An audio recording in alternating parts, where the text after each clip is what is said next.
कि what are quadratic equation, भाई होती क्या है क्वाड्रेटिक इक्वेशन। तो ये जो डिग्री 2 के इक्वेशंस होते हैं इनको हम लोग बोलते हैं क्वाड्रेटिक इक्वेशन, राइट। याद कर लो क्वाड्रेटिक इक्वेशन है तो आंसर हमेशा दो ही होंगे।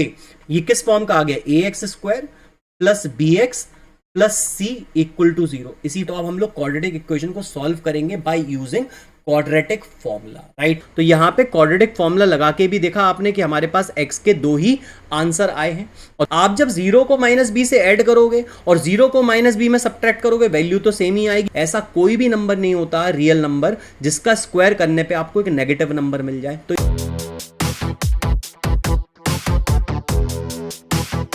नमस्कार मेरे प्यारे स्टूडेंट्स, स्वागत है आपका आपके अपने चैनल आपके मास साहब पर। तो आज हम लोग इस वीडियो लेक्चर में क्वाड्रेटिक इक्वेशंस का पूरा चैप्टर का ओवरव्यू देखेंगे जो कि ईयर 2024 के लिए बहुत इंपॉर्टेंट है, राइट। तो बेटा यहाँ पे मैं आज आपको पूरा चैप्टर जो क्वाड्रेटिक इक्वेशन है वो एक्सप्लेन करने वाला हूं। तो देखिए पहला क्वेश्चन जो हमारे पास आता है वो ये आता है कि व्हाट आर क्वाड्रेटिक इक्वेशन, भाई होती क्या है क्वाड्रेटिक इक्वेशंस। तो सबसे पहले क्वाड्रेटिक इक्वेशन को जानने से पहले हम लोग जान लेते हैं इक्वेशंस क्या होती हैं। तो देखिए जैसे मैंने एक पॉलिनोमियल ले लिया x+5, राइट। तो सारे बच्चों को पता होगा ये पॉलिनोमियल है। तो पॉलिनोमियल हमारे पास में x+5 मैंने ले लिया और इसको मैंने इक्वेट करा दिया किसी वैल्यू से। फॉर एग्जांपल मैंने यहां पे 0 से इक्वेट करा दिया।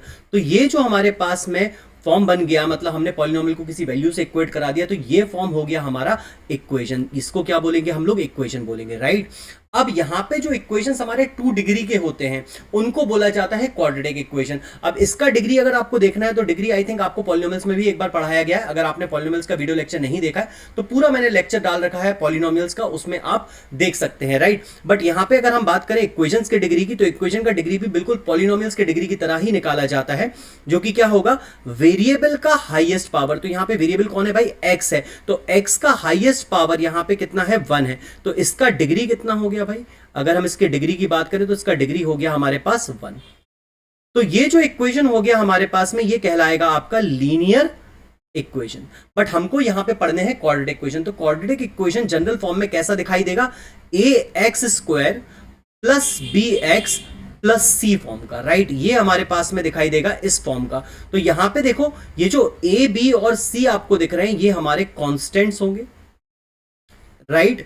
और हमारे पास जो वेरिएबल है यहां पे वो हमारा x है, राइट। अब यहां देखो x की अगर हाईएस्ट पावर देखेंगे तो हमारे पास x की पावर यहां पे 1 है और यहां पे x की हाईएस्ट पावर कितनी आ रही है, x की हाईएस्ट पावर यहां पे 2 है।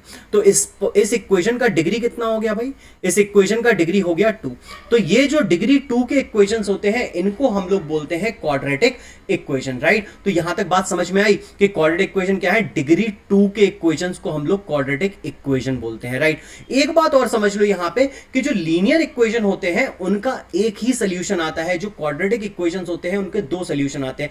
मतलब अगर आप x+5 इक्वल टू 0 इस इक्वेशन को सॉल्व करोगे तो x का एक ही वैल्यू आएगा, एक ही सॉल्यूशन आएगा, एक ही आंसर आएगा। तो यहां पे x की वैल्यू कितनी आएगी भाई, -5 आएगी। बट अगर हमारे पास कोई क्वाड्रेटिक इक्वेशन है तो अगर कोई क्वाड्रेटिक इक्वेशन है तो उसके कितने आंसर आते हैं, उसके 2 आंसर आएंगे, 2 सॉल्यूशन आएंगे। बात समझ में आई, क्वाड्रेटिक इक्वेशन के हमेशा कितने आंसर आएंगे, 2। जितनी डिग्री होती है इक्वेशन की उतने ही उसके सॉल्यूशंस होते हैं। बात समझ में आया। अगर डिग्री 3 है तो 3 सॉल्यूशन होंगे, डिग्री 4 है तो 4 सॉल्यूशन होंगे, डिग्री 5 है तो 5 सॉल्यूशन होंगे। बात समझ में आया। तो यहां पे हमारे पास में हमको डील करना है डिग्री 2 के इक्वेशन से, यानी क्वाड्रेटिक इक्वेशन। तो उसके कितने आंसर होंगे, 2। याद कर लो क्वाड्रेटिक इक्वेशन है तो आंसर हमेशा 2 ही होंगे। बात समझ में आ गई कि नहीं आ गई, बात समझ में आई, राइट। चलिए अब आगे बढ़ते हैं। तो आगे बढ़ते हैं तो हमारे पास में देखिए पहला जो क्वेश्चन इस टाइप से पूछा जा सकता है 1 नंबर के लिए कि भाई चेक करो कि ये क्वाड्रेटिक इक्वेशन है या नहीं है। तो हमारे पास में जो पहला इक्वेशन दिया है ये हमको बताना है कि ये क्वाड्रेटिक इक्वेशन है या नहीं। Check whether the following are quadratic equations. तो इसमें हमको चेक क्या करना है कि क्वाड्रेटिक इक्वेशन है या नहीं। तो सबसे पहले हमको क्या करना होगा, इसको सिंप्लीफाई करना होगा और इस फॉर्म का बनाना होगा, ax² प्लस bx प्लस सी फॉर्म का, राइट। अगर ये इस फॉर्म का बन जाता है, मतलब हमारे पास में अगर इसका डिग्री 2 होता है तो ये क्वाड्रेटिक होगा, अदरवाइज ये क्वाड्रेटिक नहीं होगा। तो चलिए इक्वेशन को हम लोग लिख लेते हैं यहां पे। तो हमारे पास में इक्वेशन है x into x plus 1 plus 8 is equal to x plus 2 into x minus 2, right. अब देखो यहां पे हमारे पास x इंटू एक्स कितना हो जाएगा, ये हमारा x² हो जाएगा और प्लस हमारे पास x इंटू 1 करेंगे तो कितना आएगा, x आएगा, और प्लस का 8 ऐसे ही रहेगा। अब यहां देखो तो ये a plus B into A minus B जैसा दिखाई दे रहा है, तो इसको हम लोग लिख सकते हैं a square that is x square minus 4 का 2 का स्क्वायर दैट इज 4, राइट। तो हमारे पास ये आ गया। अब देखो एक्स स्क्वायर से यहाँ पे एक्स स्क्वायर कैंसिल हो रहा है, तो ये बचा x plus 8 is equal to minus का 4। तो ये हो गया हमारे पास x प्लस, अब ये 4 इस साइड आएगा तो 8 में ऐड हो जाएगा, तो कितना हो जाएगा, ये 12 हो जाएगा। x plus 12 is equal to 0। तो यार ये तो हमारे पास में डिग्री 1 का इक्वेशन आ गया, यानी कि ये क्या हो गया, आपका लीनियर इक्वेशन हो गया, ये आपका क्वाड्रेटिक इक्वेशन नहीं है। तो फर्स्ट वाला जो हमारा इक्वेशन है वो क्वाड्रेटिक नहीं है। तो ये कैसे पता चला हमको, सिंप्लीफाई करके। चलिए इसका सेकंड इक्वेशन उठा लेते हैं हम लोग। तो ये हमारे पास दिया हुआ है x प्लस 2 का whole cube is equal to x cube minus 4, right. अब इसमें हमारे पास a प्लस बी का होल क्यूब लगा दो, तो वो क्या होता है, a प्लस बी का whole cube, a plus B का होल क्यूब होता है a cube plus B cube plus 3ab into a plus B, right. तो ये हो जाएगा एक्स क्यूब प्लस 2 का cube that is 8 plus 3ab, 3 into x into 2 that is 6x into a plus B that is x plus 2, right, is equal to x cube minus 4, right. अब इसमें हमारे पास में देखो दोनों साइड एक्स क्यूब आ गया, तो ये भी हमारे पास कैंसिल हो जाएगा। ये मालूम है ना क्यों कैंसिल हो जाता है, क्योंकि एक्स क्यूब जब इस साइड आएगा तो ये माइनस का एक्स क्यूब बन जाएगा, जो कि प्लस के एक्स क्यूब के साथ में रिजल्ट कितना देगा, 0 देगा, इसलिए मैंने इसको काट दिया। तो यहां पे ये बचा 8 प्लस, अब 6x इंटू एक्स करोगे तो कितना हो जाएगा भाई, ये 6x स्क्वायर हो जाएगा, और प्लस हमारे पास में कितना आ जाएगा, ये आ जाएगा 12x is equal to minus का 4। Is it clear. अब बेटा हमारे पास में इसको थोड़ा सिंप्लीफाई कर लेते हैं, यहां पे माइनस 4 को ले आते हैं, तो मैं क्या करता हूं, 8 plus 6x square plus 12x और प्लस का 4 इज इक्वल टू क्या हो गया, 0। अब ये प्लस का 8 और प्लस का 4 ऐड हो जाएंगे तो इक्वेशन बन जाएगी 6x square plus 12x plus 4 is equal to 0। तो ये क्या बन गया भाई, हमारे पास डिग्री 2 का इक्वेशन बन गया। तो ये हमारा क्या हो गया, क्वाड्रेटिक इक्वेशन हो गया। अगर आप इसको कंपेयर कराओगे तो आप देखोगे ये किस फॉर्म का आ गया, ax square plus bx plus c equal to 0, इसी फॉर्म का आ गया। तो ये हमारा क्या हो गया भाई, ये क्वाड्रेटिक इक्वेशन हो गया, राइट। आई थिंक यहां तक आपको बात समझ में आई होगी। तो इस टाइप का क्वेश्चन भी पूछा जा सकता है कि भाई आपको एक इक्वेशन दे दिया जाएगा कॉम्प्लिकेटेड टाइप का, और उसको आपको सिंप्लीफाई करके ये बताना पड़ेगा कि ये क्वाड्रेटिक इक्वेशन है या नहीं है, राइट। आगे बढ़ते हैं। तो चलिए अब हमारे पास आ जाता है solution of a quadratic equation by factorization method. तो यहां पे solution of a quadratic equation मतलब हमें क्वाड्रेटिक इक्वेशन के सोल्यूशन करने हैं किस मेथड से, फैक्टराइजेशन मेथड से। फैक्टराइजेशन क्लास 9th में आप लोगों ने पढ़ा होगा, फैक्टराइजेशन ऑफ पॉलिनोमियल्स, राइट। उसी तरह से हम लोग इसके लेफ्ट हैंड साइड, जैसे हमारे पास कोई पॉलिनोमियल है ax square plus bx plus c equal to 0, ये क्वाड्रेटिक इक्वेशन है, सॉरी। तो ये क्वाड्रेटिक इक्वेशन है। इसके लेफ्ट हैंड साइड वाले पोर्शन को हम लोग क्या करेंगे, इसको हम लोग फैक्टराइज कर लेंगे, इसके दो फैक्टर्स में इसको ब्रेक कर लेंगे और इक्वल टू 0 पुट कर देंगे। तो हमारे पास फैक्टराइजेशन वाले मेथड से इसका क्या करना है, हमको इसका वैल्यू निकालना है। तो चलिए आगे चलिए, मैं आपको इसके सवाल दिखाता हूं। अब देखो यहां पे अगर हम देखें तो हमारे पास जो पहला क्वेश्चन मैंने लिया है वो लिया है x square minus 16 is equal to 0, और इसको हमको कैसे सॉल्व करना है, फैक्टराइजेशन मेथड से सॉल्व करना है। तो बेटा हमारे पास जो जनरल क्वाड्रेटिक पॉलिनोमियल अभी आपको मैंने बताया था वो क्या था, वो था हमारा a x square plus b x plus C equal to 0, right.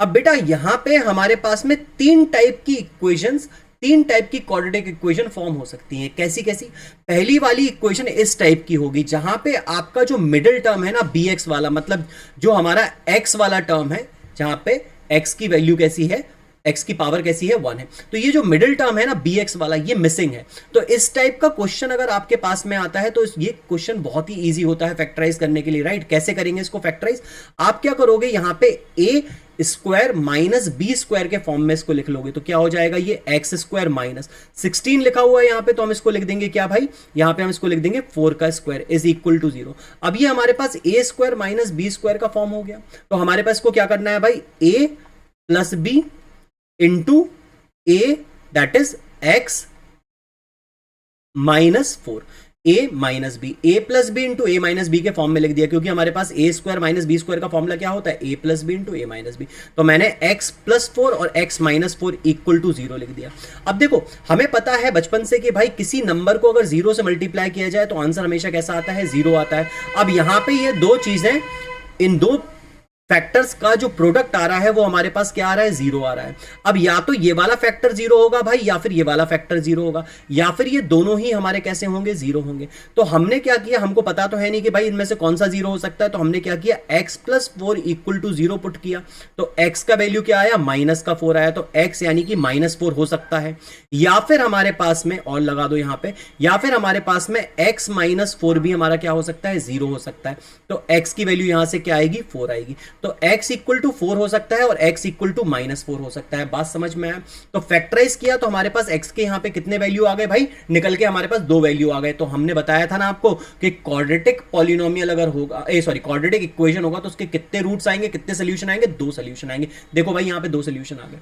अब चेक कर ले जरा इसको। तो देखो भाई अगर हम माइनस का 4 का स्क्वायर -16 करते हैं, मतलब मैंने x की जगह पे जो वैल्यू आई वो मैंने पुट कर दी, तो माइनस का 4 का स्क्वायर -16, देखें ये जीरो होता है कि नहीं होता है? हाँ भाई 16 -16 ये क्या होगा, जीरो होगा। और सभी को पता है कि भाई 4 का स्क्वायर करेंगे तो वो तो 16 आएगा, और 16 में 16 माइनस करेंगे तो जीरो आएगा। तो यानी कि ये दोनों आंसर सही हैं, जो कि इस इक्वेशन को क्या कर रहे हैं, सेटिस्फाई भी कर रहे हैं। बात समझ में आया? तो अगर इस टाइप का कोई भी क्वेश्चन आता है तो याद कर लो भाई, इसको हम लोग a square minus B square वाले फॉर्मूले से फैक्टराइज कर सकते हैं। अगर कोई भी दिक्कत है, कुछ भी समझ नहीं आया, अगर आप चाहते हैं कि कोई और क्वेश्चन मैं सॉल्व करूं तो प्लीज कमेंट सेक्शन में बता देना। बात समझ में आया? और अगर आपको पॉलिनोमियल्स का पूरा वीडियो देखना है तो वो मैंने वीडियो बना रखा है, उसका भी डिस्क्रिप्शन में लिंक दिया हुआ है, तो उसको भी आप देख लेना। राइट, तो यहां देखो, अब दूसरा जो हमारे पास सम है वो भी हमारे पास कैसा है, ये इस टाइप का सम है कि ax square plus bx plus C equal to zero. ये हमारा क्या है, क्वाड्रेटिक इक्वेशन है। इस वाले क्वेश्चन को अगर हम देखें तो इसमें क्या है, हमारा जो कांस्टेंट टर्म है ना यार, ये मिसिंग है। तो ये वाला सम भी बहुत ही आसान होता है सॉल्व करने के लिए, जहां पे कांस्टेंट टर्म मिसिंग हो। पहला टाइप क्या हो गया, पहला टाइप जहां पे बीच वाला टर्म मिसिंग था। दूसरा टाइप फैक्टराइजेशन में जो आ सकता है वो ये हो सकता है कि हमारे पास कांस्टेंट टर्म मिसिंग हो। तो सवाल क्या है हमारे पास, क्वेश्चन क्या है, 4x square minus 2x is equal to zero. तो इस टाइप का जो क्वेश्चन होगा ये भी काफी आसान होगा। इसमें बस कुछ नहीं करना है, इसको फैक्टराइज करने के लिए आपको क्या कर लेना है, जो भी कॉमन आ रहा है वो कॉमन ले लो। तो यहां पे हमारे पास 2x क्या है, कॉमन आ रहा है। अब 2x कॉमन आ रहा है तो यहां से क्या बचेगा, 2x बचेगा, और यहां से क्या बचेगा, माइनस का 1 बचेगा, इक्वल टू क्या होगा, जीरो। अब 2x इंटू 2x माइनस 1, और इन दोनों का प्रोडक्ट क्या आ रहा है, जीरो आ रहा है। तो या तो भाई 2x हमारे पास जीरो होगा, या फिर हमारे पास में 2x minus 1 equal to zero होगा। तभी तो रिजल्ट जीरो आ रहा है भाई। अगर इन दोनों का प्रोडक्ट आप देख रहे हो और जीरो आ रहा है तो या तो यार ये जीरो होगा भाई, या फिर ये जीरो होगा, तभी तो इनका प्रोडक्ट जीरो है। तो या तो 2x इक्वल टू जीरो होगा, या फिर 2x minus 1 equal to zero होगा। तो x की वैल्यू यहां से क्या आएगी, 0/2, that is equal to zero only. तो x इक्वल टू क्या आ गया, जीरो आ गया। और दूसरा हमारे पास में 2x बराबर कितना आ जाएगा, 1। तो x बराबर कितना आएगा, 1/2 आएगा। तो यहां से दो आंसर्स आ गए, एक आ गया x इक्वल टू 0 और दूसरा आ गया x इक्वल टू 1/2। बात समझ में आई? तो अब देख लेते हैं तीसरा टाइप। अब ये जो तीसरा टाइप है ये हमारे पास में, यहां पे हमारे पास में तीनों के तीनों टर्म्स मौजूद हैं, ax square plus bx plus c equal to 0। अगर इस इक्वेशन को जनरल इक्वेशन से कंपेयर कराओगे तो आप देखोगे तीनों तीनों टर्म्स यहां पे क्या है, मौजूद है। राइट, इस टाइप के सवाल को करने के लिए हमको क्या करना होता है, हमें ऐसे दो नंबर सोचने हैं, मैंने मान लिए m और n, ऐसे दो नंबर सोचने हैं जिनका प्रोडक्ट a इंटू सी के बराबर है। a इंटू सी का मतलब समझ रहे हो, कोफिशिएंट ऑफ एक्स स्क्वायर और कांस्टेंट के प्रोडक्ट के बराबर है, उन दोनों नंबर्स का प्रोडक्ट। बात समझ में आया? और m प्लस n जो उनका सम है, उन दो नंबर्स का जो सम है वो हमारे पास b के बराबर होना चाहिए। तो हमको ऐसे दो नंबर सोचने हैं जिनका प्रोडक्ट ac के बराबर आ जाए और समेशन b के बराबर आ जाए। मतलब 2 इंटू 6 करोगे, 2 इंटू -6 करोगे तो कितना आएगा, माइनस का 12 आएगा। तो हमें ऐसे दो नंबर चाहिए जिनका प्रोडक्ट माइनस का 12 आए, और ऐड करने से x का कोफिशिएंट यहाँ पे कुछ नहीं है तो x का कोफिशिएंट कितना होगा, 1 होगा। तो समेशन कितना आना चाहिए, 1 आना चाहिए। मतलब m इंटू n की वैल्यू माइनस का 12 हो जाए और m प्लस n का वैल्यू प्लस का 1 हो जाए। तो वो नंबर्स क्या होंगे, वो नंबर होंगे हमारे पास में प्लस का 4 एंड माइनस का 3। अब अगर प्लस के 4 और माइनस के 3 को अगर आप प्रोडक्ट करोगे तो हमारे पास में क्या मिल जाएगा, माइनस का 12 मिल जाएगा। और प्लस के 4 और माइनस के 3 को अगर आप ऐड करोगे तो आपको प्लस का 1 मिल जाएगा। तो ये वो दो नंबर्स हो गए। तो अब आपको क्या करना है, आपको इसको फैक्टराइज करने के लिए इस बीच वाले टर्म को स्प्लिट कर देना है दो पार्ट्स में। बात समझ में आया? तो ये हो जाएगा हमारा 2x स्क्वायर प्लस हमने नंबर्स क्या ढूंढे थे, प्लस का 4 एंड माइनस का 3 इंटू एक्स। तो मैंने क्या किया, जो कोफिशिएंट ऑफ एक्स था उसको स्प्लिट कर दिया 4 माइनस 3 में, और माइनस का 6 इक्वल टू 0 लिख दिया, राइट। अब हमारे पास में ये हो जाएगा 2x² और प्लस का 4x minus 3x minus 6 is equal to 0। बस अब कुछ नहीं करना है, इन दोनों में से जो कॉमन आ रहा है वो ले लें। तो यहां पे 2x कॉमन आ रहा है, 2x अगर कॉमन आएगा तो यहां से सिर्फ x बचेगा बेटा, और यहां से प्लस का कितना बच जाएगा, 2 बच जाएगा। यहां से माइनस का 3 कॉमन ले लेंगे तो यहां से प्लस का x बचेगा, और यहां से हमने क्योंकि माइनस का साइन बाहर ले लिया तो प्लस का बचेगा, और यहां से प्लस का 2 बच जाएगा, इज इक्वल टू क्या होगा, 0। अब इन दोनों में से भी हमारे पास में x प्लस 2 कॉमन आ रहा है, तो हम लोग x प्लस 2 को क्या करेंगे, कॉमन ले लेंगे। अब x प्लस 2 हमारे पास कॉमन आया तो हमारे पास में ये क्या हो गया, 2x माइनस 3 बचा। क्यों, यहां से बचा 2x और इस वाले टर्म में से बचा हमारे पास में माइनस 3 इक्वल टू 0। फिर वही इन दोनों का प्रोडक्ट हमारे पास में 0 आ रहा है, तो या तो x प्लस 2 की वैल्यू 0 होगी भाई, या फिर हमारे पास में 2x माइनस 3 की वैल्यू क्या होगी, 0 होगी, राइट। तो हमारे पास x का वैल्यू माइनस का 2 आएगा, या फिर हमारे पास में x का वैल्यू 3/2 आएगा। बात समझ में आया। तो यहां पे x के हमारे पास क्या आ गए, 2 सॉल्यूशंस आ गए, 2 रूट्स आ गए, 2 वैल्यूज आ गए। तो समझ में आया क्वाड्रेटिक इक्वेशन को फैक्टराइज कैसे करना है भाई। क्वाड्रेटिक इक्वेशन में या तो इक्वेशन इस टाइप का होगा जहां पे आपका मिडिल टर्म मिसिंग होगा, अगर मिडिल टर्म मिसिंग है तो भाई कुछ नहीं करो, उसे a² माइनस b² के फॉर्म में लिख लो, उसके बाद a plus B into a minus B से आप उसे फैक्टराइज कर दो। यदि आपके पास में कांस्टेंट टर्म मिसिंग है और इक्वेशन कुछ ऐसा दिखाई दे रहा है, कैसा, 4x² माइनस 2x जैसा, मतलब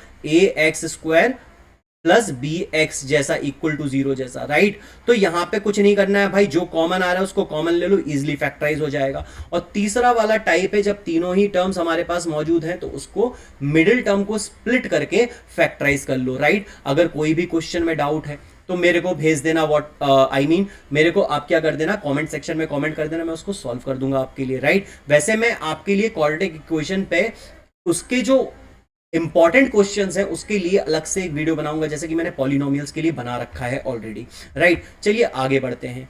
अब देखो ये वाले जो क्वेश्चंस है फैक्टराइज होने वाले, ये फैक्टराइज होने में क्या करते हैं, दिक्कत करते हैं, राइट। तो ये जो रूट्स वाले क्वेश्चन है इनके लिए मैंने अलग से एक वीडियो बना रखा है, इनको कैसे फैक्टराइज किया जाता है, बहुत ही आसानी से सिंपल सी एक ट्रिक बताइए जिससे आप आसानी से इसको सॉल्व कर सकते हैं। उस वीडियो को आप देख सकते हो यहां पे आपके पास में लिंक में, जो ऊपर आपके पास इन्फो का बटन आ रहा है उस पर आप क्लिक करके उसको वीडियो को आप देख सकते हैं और वहां से आपको वो वीडियो मिल जाएगा, या फिर आप डिस्क्रिप्शन बॉक्स में, जो डिस्क्रिप्शन में मैंने दिया हुआ है इस टाइप के फैक्टराइजेशन की इजीएस्ट ट्रिक बताई है भाई, वो किताबों में नहीं मिलने वाली, वो इजीएस्ट ट्रिक है, उसको आप देख लो। तो आप इनको चुटकी बजा के यूं, राइट, आप इसको फैक्टराइज कर लेंगे, राइट। आगे बढ़ते हैं। अब आगे बढ़ते हैं तो हमारे पास आता है अब दूसरा तरीका क्वाड्रेटिक इक्वेशन को सॉल्व करने का। तो एक तो हो गया फैक्टराइजेशन मेथड जो सिलेबस में है, और दूसरा है यूजिंग क्वाड्रेटिक फॉर्मूला। तो ये है आपका क्वाड्रेटिक फॉर्मूला। तो जो हमारी जनरल इक्वेशन है ना, ax² plus bx plus c equal to 0, तो ये जो हमारी जनरल इक्वेशन है क्वाड्रेटिक इक्वेशन, इसका x² का कोफिशिएंट आपको सभी को अब तक तो पता चली गया होगा, x² का कोफिशिएंट क्या होता है a, x का कोफिशिएंट क्या होता है b, और कांस्टेंट टर्म क्या होता है c। तो ये जो फॉर्मूला आता है x is equal to minus B plus minus under root of b² minus 4ac upon 2a। तो बेटा यहां से इस फॉर्मूले को अप्लाई करके डायरेक्टली हमारे पास x के दोनों वैल्यू निकाले जा सकते हैं। तो अब हम लोग क्वाड्रेटिक इक्वेशन को सॉल्व करेंगे by using quadratic formula, right. अभी जो क्वेश्चन मैंने स्प्लिटिंग द मिडिल टर्म से सॉल्व किया था, अब वही क्वेश्चन हम लोग सॉल्व करेंगे क्वाड्रेटिक फॉर्मूला लगा के, राइट। तो सबसे पहला काम क्वाड्रेटिक फॉर्मूला लगा के कैसे इक्वेशन को सॉल्व करना है, क्वाड्रेटिक इक्वेशन को, वो कैसे देखेंगे। तो इसको हम लोग क्या करेंगे, इस इक्वेशन को हम लोग जनरल इक्वेशन से कंपेयर करा देंगे, जनरल क्वाड्रेटिक इक्वेशन से, ax² plus bx plus c equal to 0 से, राइट। अब हमारे पास में जो a होता है वो x² का कोफिशिएंट होता है। आई थिंक अभी तक तो ये बात आपको समझ में आई गई होगी। तो a हमारा यहाँ पे कितना हो जाएगा, a हो जाएगा x² का कोफिशिएंट, और यहाँ पे x² का कोफिशिएंट कितना है, 2 है। अब x का कोफिशिएंट क्या होता है, b होता है, तो b का वैल्यू यहाँ पे कितना आएगा भाई, x के साथ कुछ भी मल्टीप्लाइड नहीं है, तो x को हम लोग क्या मान लेंगे, x मल्टीप्लाइड है किसके साथ, 1 के साथ, तो b का कोफिशिएंट कितना हो जाएगा, 1, राइट। अब हमारे पास कांस्टेंट टर्म जो प्लस का c है उसको कंपेयर कराएंगे माइनस c के साथ, तो c का वैल्यू आएगा माइनस का 6, राइट। इसको भाई प्लस का 6 मत लिख लेना, राइट। तो हमारे पास में यहाँ पे हमारे पास a plus b, sorry a B और सी तीनों के वैल्यूज आ गए, राइट। अब हमारे पास ए भी आ गया, बी भी आ गया और सी भी आ गया। बस अब कुछ नहीं करना है आपको, इसको क्वाड्रेटिक फॉर्मूले में रख देना। क्वाड्रेटिक फॉर्मूला क्या होता है, x is equal to minus B plus minus under root के अंदर B square minus 4ac upon हमारे पास में कितना 2a। तो आपको इसके अंदर इसके वैल्यूज को क्या कर देना है भाई, इसके वैल्यूज को सब्सटीट्यूट कर देना है। तो x का वैल्यू क्या हो जाएगा, x is equal to minus B, मतलब b का वैल्यू कितना है 1, तो minus 1 plus minus under root के अंदर बी स्क्वायर, भाई बी स्क्वायर कितना हो जाएगा हमारे पास में, b है 1 तो 1 का स्क्वायर माइनस 4 इंटू ए कितना है भाई हमारे पास, ए है हमारा 2 इंटू सी यानी कि माइनस का 6, तो हम लोग यहाँ पे माइनस का 6 ही लिखेंगे और यहाँ पे हम लोग इसको डिवाइड कर देंगे किसके साथ में भाई, इसको डिवाइड कर देंगे 2a। अब a कितना है हमारा 2 है तो 2 इंटू 2 हो जाएगा। अब इसको थोड़ा सा सॉल्व कर लेते हैं, तो x का वैल्यू आएगा माइनस का 1 प्लस माइनस अंडर रूट के अंदर बी स्क्वायर यानी 1 और 4 2 जा कितना हो गया 8 और 8 6 जा 48, माइनस इंटू माइनस हो जाएगा प्लस, तो यहाँ पे आ जाएगा प्लस का 48, राइट। और अपॉन में हमारे पास में कितना आ गया, अपॉन 2 2 जा 4 हो गया। तो x का वैल्यू कितना हो गया, ये x आ गया माइनस का 1 और प्लस माइनस अंडर रूट के अंदर 49 अपॉन 4 आ गया, राइट। तो यहाँ तक बात क्लियर। अब देखिए बेटा यहाँ पे ध्यान से कि अब हमारे पास में x का वैल्यू क्या आ गया, x का वैल्यू आ गया माइनस का 1 plus minus under root of 49 कितना हो जाएगा, प्लस माइनस 7 अपॉन कितना आ गया भाई 4 आ गया, राइट। अब हमारे पास में यहाँ पे क्या करना है आपको, यहाँ पे देखिए माइनस का 1 प्लस माइनस 7 लिखा है, तो x का एक वैल्यू हम लोग ले लेंगे माइनस का 1 प्लस 7 अपॉन 4 और x का दूसरा वैल्यू हम लोग ले लेंगे x is equal to minus का 1 माइनस का 7 upon 4। Is it clear to everyone. अब यहां से बेटा x की वैल्यू जो हमारे पास आ जाएगी वो कितनी आ जाएगी, वो आ जाएगा हमारे पास 6 अपॉन 4। अब 6 अपॉन 4 कितना हो जाएगा, इसको कैंसिल कर दीजिए 2 से, तो ये आ जाएगा 3 और ये आ जाएगा हमारा 2, राइट।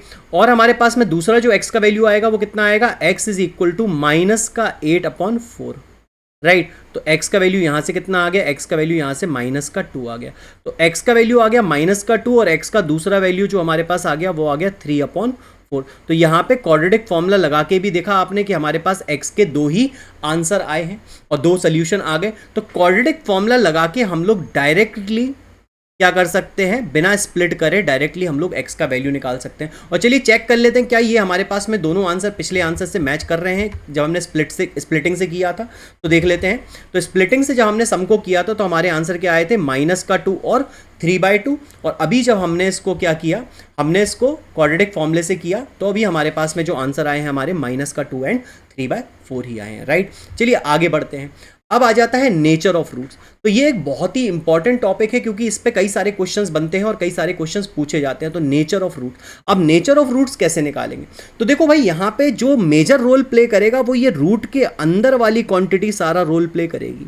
समझना बात को, ये जो अंदर वाली क्वांटिटी है बी स्क्वायर माइनस 4ac, ये जो बी स्क्वायर माइनस 4ac है ना भाई, ये हमारा कहलाता है डिस्क्रिमिनेंट, क्योंकि यही रूट्स के बीच में आपको डिस्क्रिमिनेशन बताएगा कि रूट्स रियल हैं, नहीं हैं, अलग हैं, सेम हैं, क्या हैं। तो देखो इसको समझने के लिए क्या करना होगा, x is equal to minus B plus minus under root of d लिख देता हूं मैं डिस्क्रिमिनेंट को, क्योंकि बी स्क्वायर माइनस 4ac। अब d अपॉन 2a लिखा जा सकता है इस फॉर्मूले को, राइट। तो x is equal to minus B plus minus under root के अंदर d अपॉन 2a हो गया। अब ध्यान से समझना, सोचो अगर ये d का वैल्यू यानी डिस्क्रिमिनेंट का वैल्यू 0 आ जाए, क्या आ जाए, डिस्क्रिमिनेंट का वैल्यू 0 आ जाए, तो इसी फॉर्मूले में जब हम इस d को वैल्यू को 0 पुट करेंगे तो क्या होगा, x is equal to minus B plus minus under root of 0 हो जाएगा, ये अंडर रूट ऑफ 0 अपॉन कितना आ जाएगा भाई 2a आ जाएगा। अब ये क्या हो जाएगा, x is equal to minus B plus minus 0 upon 2a हो जाएगा कि नहीं हो जाएगा भाई। x इज इक्वल टू कितना आएगा, अब माइनस बी अपॉन 2a ही आएगा दोनों टाइम। क्यों भाई, आप जब 0 को माइनस बी से ऐड करोगे और 0 को माइनस बी में सब्ट्रैक्ट करोगे, वैल्यू तो सेम ही आएगी, वो माइनस बी आएगी, तो x की दूसरी वैल्यू भी क्या आएगी, माइनस का b अपॉन 2a आएगी। बात समझ में आया। तो यहां पे x के दोनों वैल्यू कैसे आ गए, सेम आ गए। तो अगर डिस्क्रिमिनेंट का वैल्यू इक्वल टू 0 हो जाए भाई, अगर डिस्क्रिमिनेंट का वैल्यू इक्वल टू 0 हो जाए तो हमारे पास में यहां पे क्या होगा, यहां पे आपके दोनों रूट्स कैसे हो जाएंगे, सेम हो जाएंगे। और वो रूट्स कैसे होंगे, रियल रूट्स होंगे। तो अगर डिस्क्रिमिनेंट इक्वल टू 0 होता है तो रूट्स कैसे होते हैं बेटा, हमारे पास रूट्स हो जाते हैं आपके रियल एंड इक्वल। तो ये बात समझ में आ गई कि अगर आपके पास डिस्क्रिमिनेंट का वैल्यू यानी कि बी स्क्वायर माइनस 4ac का वैल्यू, मतलब आप बी स्क्वायर माइनस 4ac को डायरेक्टली निकाल लें, और अगर बी स्क्वायर माइनस 4ac का वैल्यू आपका 0 आ गया तो आपके रूट्स कैसे होंगे, रियल होंगे और इक्वल होंगे। मैंने आपको प्रूव करके दिखा दिया, राइट। आगे बढ़ते हैं। अगर मान लो अगर हमारे पास फॉर्मूले में अगर आपका डिस्क्रिमिनेंट यानी कि आपका बी स्क्वायर माइनस 4ac, अगर इसका वैल्यू एक पॉजिटिव नंबर है, मतलब डिस्क्रिमिनेंट आपका ग्रेटर देन 0 है, यानी कि आपका d का वैल्यू कैसा है, कोई भी एक पॉजिटिव नंबर आ रहा है, बोलो हाँ या ना, जैसा कि अपना पिछले केस में आया था। तो x इज इक्वल टू क्या होगा, minus B plus minus under root of some positive number. अब under root some positive number upon क्या हो जाएगा, अपॉन हो जाएगा 2a। अब भाई अगर x is equal to minus B plus minus, अगर अंडर रूट निकालोगे आप, एक रूट निकालोगे एक पॉजिटिव नंबर का, तो बेटा अगर पॉजिटिव नंबर है, भली वैल्यू कितनी भी छोटी आए, आएगी वो पॉजिटिव ही। कैसी वैल्यू आएगी, पॉजिटिव वैल्यू आएगी, भले वो कितनी भी छोटी हो जाए, रूट कितना भी छोटा है, अगर एक पॉजिटिव नंबर का रूट निकाला जाएगा तो वो हमेशा एक पॉजिटिव नंबर ही आएगा। तो प्लस माइनस क्या करना पड़ेगा, एक पॉजिटिव नंबर करना पड़ेगा, बोलो हाँ या ना। अपॉन अपने पास में 2a आ जाएगा, राइट। अब x का वैल्यू हमारे पास एक आएगा minus B plus some positive value upon 2a, और x का दूसरा जो वैल्यू आएगा वो आएगा हमारे पास minus b minus some positive number upon 2a। तो यार जब माइनस बी में आप एक पॉजिटिव नंबर को ऐड करोगे तो अलग वैल्यू आएगी, और माइनस बी में अगर आप एक पॉजिटिव नंबर को सब्ट्रैक्ट करोगे तो वैल्यू डिफरेंट आएगी। यानी कि यहाँ पे x के दो डिफरेंट वैल्यू आने वाले हैं और ये दोनों वैल्यूज आपके रियल होने वाले हैं। तो अगर हमारा डिस्क्रिमिनेंट ग्रेटर देन 0 है, यदि अगर आपका डिस्क्रिमिनेंट कैसा है, डिस्क्रिमिनेंट अगर आपका ग्रेटर देन 0 है, तो आपके जो रूट्स हो जाएंगे वो कैसे हो जाएंगे, वो हो जाएंगे रियल एंड डिस्टिंक्ट। डिस्टिंक्ट मतलब अलग अलग। तो आपके रूट्स रियल एंड डिस्टिंक्ट हो जाएंगे, अलग अलग हो जाएंगे। अब सुनो मेरी बात, अगर मान लो हमारा बी स्क्वायर माइनस 4ac यानी कि अपना discriminant, B square minus 4ac क्या होता है, डिस्क्रिमिनेंट। अगर ये डिस्क्रिमिनेंट लेस देन 0 हो जाए, डिस्क्रिमिनेंट कैसा हो जाए, लेस देन 0, यानी कि डिस्क्रिमिनेंट लेस देन 0 होने का मतलब क्या है कि डिस्क्रिमिनेंट की जो वैल्यू है वो एक नेगेटिव नंबर हो जाए। क्या हो जाए, एक नेगेटिव नंबर हो जाए। तो हमारे पास रूट्स कैसे आएंगे भाई, x इज इक्वल टू क्या हो जाएगा, minus B plus minus under root के अंदर एक नेगेटिव नंबर, बोलो हाँ या ना, अपॉन 2a। अब x is equal to minus B plus minus, अब under root of negative number की अगर मैं बात करूं, जैसे -4 का अंडर रूट निकालना है, तो ये नंबर जो होता है ना, रूट आता है जो माइनस वाले नेगेटिव नंबर का जो रूट होता है वो एक इमेजिनरी नंबर होता है। यहाँ पे रियल नंबर कोई एग्जिस्ट नहीं करता, ऐसा कोई भी नंबर नहीं होता रियल नंबर जिसका स्क्वायर करने पर आपको एक नेगेटिव नंबर मिल जाए। तो यानी कि नेगेटिव नंबर का स्क्वायर रूट नहीं निकलता है। तो ये नंबर किस कैटेगरी में आता है, ये नंबर हो जाता है इमेजिनरी नंबर। बात समझ में आया। तो यहां पे हमारे पास में एक इमेजिनरी नंबर आ जाएगा, right, imaginary number upon 2a। तो इसके रूट्स कैसे हो गए, इमेजिनरी। अब जो नंबर्स इमेजिनरी होते हैं उनको कंपेयर नहीं करा सकते, आप नहीं बोल सकते कौन सा बड़ा कौन सा छोटा। तो रूट्स कैसे हो जाएंगे, सिंपली आप क्या बोलोगे, यहां पे अगर डिस्क्रिमिनेंट लेस देन 0 है तो आप क्या बोलोगे, roots are imaginary. I think आपको बात समझ में आ गई होगी। तो अगर आपके पास में नेचर ऑफ रूट्स निकालना है तो आपको क्या करना होगा, आपको सिर्फ डिस्क्रिमिनेंट निकालना है, बी स्क्वायर माइनस 4ac निकालना है। अगर बी स्क्वायर माइनस 4ac का वैल्यू, अगर B square minus 4ac, sorry, यदि हमारे पास बी स्क्वायर माइनस 4ac का वैल्यू, अगर आपका discriminant B square minus 4ac मतलब discriminant, B square minus 4ac का वैल्यू, डिस्क्रिमिनेंट का वैल्यू 0 है, तो रूट्स हमारे कैसे होंगे, रूट्स होंगे आपके रियल एंड इक्वल। यदि आपका डिस्क्रिमिनेंट आपका ग्रेटर देन 0 है तो आपके रूट्स कैसे होंगे भाई, रूट्स आपके होंगे रियल एंड डिस्टिंक्ट। यदि आपका डिस्क्रिमिनेंट लेस देन 0 है तो आपके रूट्स कैसे हो जाएंगे भाई? फिर रूट्स आपके हो जाएंगे इमेजिनरी। बात समझ में आ गई? तो डिस्क्रिमिनेंट चेक करना होता है। अब नेचर ऑफ रूट, अब ये जो सवाल है, इस सवाल में हमको ये बताना है कि भाई इस क्वेश्चन में, ये सेम क्वेश्चन नहीं, ये डिफरेंट क्वेश्चन है, इस क्वेश्चन में हमको ये बताना है कि भाई इसके रूट्स का नेचर कैसा होगा। तो मैं क्या करूंगा, इस इक्वेशन को general equation ax² plus bx plus C equal to 0 से कंपेयर कराऊंगा। a का वैल्यू कितना आया? 2 आया, क्योंकि कोफिशिएंट ऑफ x² क्या है? 2 है। b का वैल्यू, जो कि x का कोफिशिएंट है, कितना है भाई? -3, तो b का वैल्यू -3 हो गया और c का वैल्यू कितना हो गया? 5 हो गया। अब इसका डिस्क्रिमिनेंट निकाल लो भाई। डिस्क्रिमिनेंट मतलब b² माइनस 4ac निकाल लो। तो b² माइनस 4ac मतलब हमारे पास -3 का स्क्वायर -4 इंटू a कितना है भाई? 2, और c कितना है? 5। तो -3 का स्क्वायर कितना हो जाएगा? 9, माइनस 4 2 ज़ा 8 और 8 5 ज़ा 40, तो माइनस का 40, ये कितना आ गया भाई? माइनस का 31 आ गया। तो डिस्क्रिमिनेंट का वैल्यू कैसा आ गया? -31, यानी कि डिस्क्रिमिनेंट अपना लेस देन 0 आ गया। तो इस इक्वेशन के जो रूट्स होंगे, इस इक्वेशन के रूट्स के बारे में हम क्या कह सकते हैं? इसके रूट्स होंगे वो इमेजिनरी होंगे। बेटा बात समझ में आई? तो आई थिंक ये बात भी आपको क्या हो गई होगी, यहाँ पे क्लियर हो गई। Is it clear? तो चलिए आगे बढ़ते हैं। अब देखेंगे यहाँ पे हमारे पास नेक्स्ट क्वेश्चन क्या है, find the value of k for each of the following quadratic equation so that they have equal roots. मतलब हमें k का वो वैल्यू निकालना है जिसके लिए इस क्वाड्रेटिक इक्वेशन के इक्वल रूट्स हो जाएं। तो बेटा यहाँ पे क्या होगा, इक्वल रूट्स तो तभी होंगे ना जब डिस्क्रिमिनेंट हमारा कैसा हो? 0 हो। यानी कि इस इक्वेशन में b² माइनस 4ac का वैल्यू अगर 0 होगा तभी इसके इक्वल रूट्स आएंगे। बोलो हाँ या ना? तो सबसे पहले क्या करो, क्योंकि ये इक्वेशन एक हमारे पास स्टैंडर्ड फॉर्म में नहीं लिखी है, तो हम इसको थोड़ा सिंप्लीफाई कर लेते हैं। अब kx को मैं मल्टीप्लाई करूंगा x के साथ, तो ये बन जाएगा kx² माइनस का 2kx, राइट, और हमारे पास में प्लस का 6 इज इक्वल टू 0। बोलो हाँ या ना? अब बेटा हमारे पास में यहाँ पे अब ये स्टैंडर्ड फॉर्म में कन्वर्ट हो गया, तो हम लोग यहाँ पे क्या करेंगे, इसको एक्सक्यूज मी, इसको हम लोग क्या करेंगे, स्टैंडर्ड इक्वेशन से कंपेयर करा देंगे। तो ax² plus bx plus c equal to 0 से हम इसे कंपेयर कराएंगे। तो a का वैल्यू हमारे पास कितना आ जाएगा, यहाँ से x² का कोफिशिएंट कितना है भाई? k है, तो a का वैल्यू कितना आ गया? k आ गया। b का वैल्यू, x का कोफिशिएंट ऊपर देखो तो x का कोफिशिएंट क्या दिखाई दे रहा है हमको? -2k, क्योंकि हम लोग प्लस b को -2k से कंपेयर कराएंगे। तो हमारे पास यहाँ पे प्लस b का वैल्यू कितना आ जाएगा भाई? -2k आ जाएगा।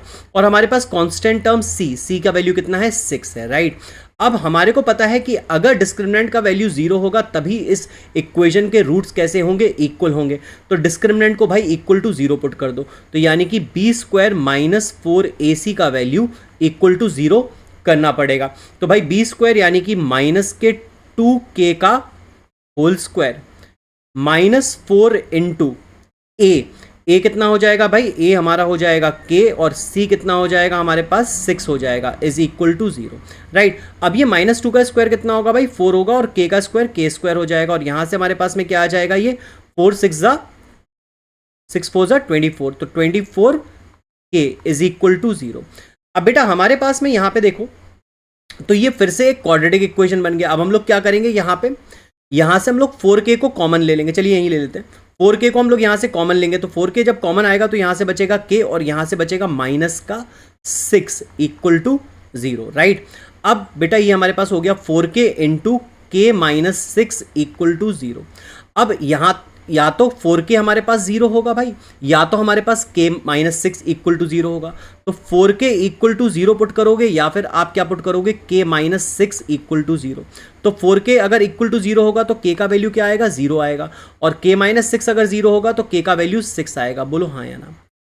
अब यहां पे हमारे पास k के 2 वैल्यू आ गए, तो हमको चेक करना पड़ेगा कि भाई कौन सा वैल्यू सही है, कौन सा वैल्यू गलत है। मान लो अगर हम लोग k का वैल्यू 0 ले लें, तो अगर मैंने यहां पे k का वैल्यू 0 पुट कर दिया, तो ये जो इक्वेशन है हमारी, इसमें अगर मैं k का वैल्यू 0 पुट कर देता हूं तो ये हो जाएगी 0x² minus 2 into 0 into x और प्लस का 6। तो भाई ये तो फिर क्वाड्रेटिक इक्वेशन ही नहीं बचेगी। बात समझ में आया? तो यहाँ पे ये जो k का वैल्यू है 0, हम ये इग्नोर कर देंगे, और हमारे पास k का वैल्यू हम लोग क्या ले लेंगे? 6 ले लेंगे, राइट। तो k का वैल्यू क्या होगा? 6 होगा। तो k का अगर वैल्यू 6 होगा तो इस इक्वेशन के रूट्स हमारे पास में कैसे आ जाएंगे? रियल एंड इक्वल आ जाएंगे। आई होप आपको ये बात समझ में आ गई होगी। तो चलिए अब मैं आपको बताता हूं यहाँ पे लास्ट जो टॉपिक है हमारे 10th के लिए क्वाड्रेटिक इक्वेशन का, वो है हमारे पास situational problems based on quadratic equation. इसके लिए मैं एक अलग से वीडियो बनाऊंगा क्योंकि इसमें सिचुएशनल बेस्ड प्रॉब्लम्स में कई सारे टाइप्स के प्रॉब्लम होते हैं, तो उसके वीडियो को मैं अलग से बनाऊंगा। तो तब तक आप मेरा चैनल सब्सक्राइब कर लो और नोटिफिकेशन का बेल आइकन हिट कर दो, जिससे कि आपको मेरे आने वाले वीडियोस भी मिल जाएं। Thank you so much.